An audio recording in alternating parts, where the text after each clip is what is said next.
اقدرام که فکر میکنی ریاضی سخت نیست. بیا که برات نشان بدم چه قسم.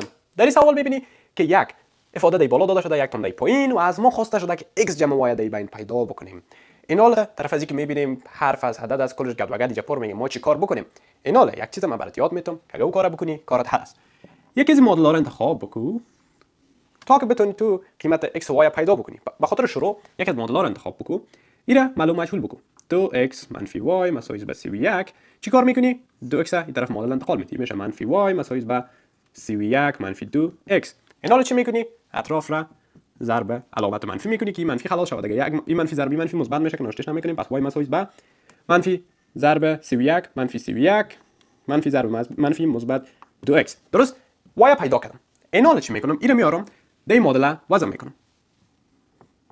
5x خودش جمع 8 عوض y منفی 31 جمع 2x.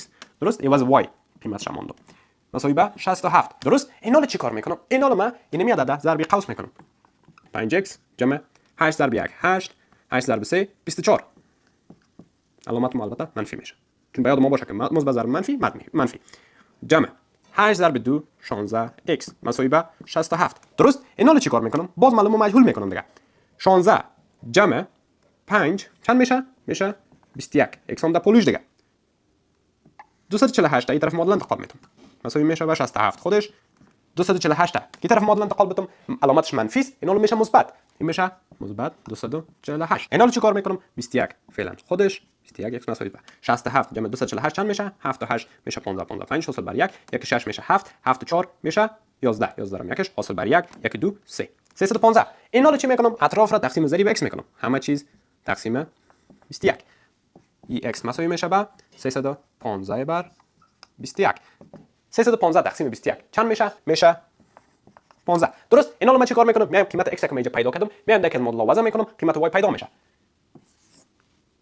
2 ضرب 15 که پیداش کردم منفی y مساوی به 31. درست؟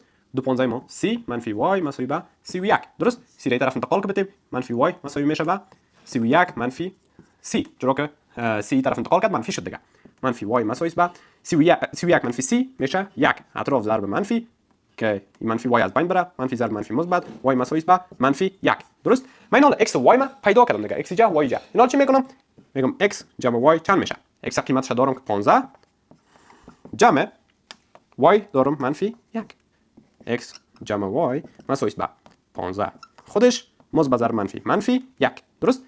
15 منفی 1 میشه 14. پس من جواب خودم پیدا کردم که شد 14.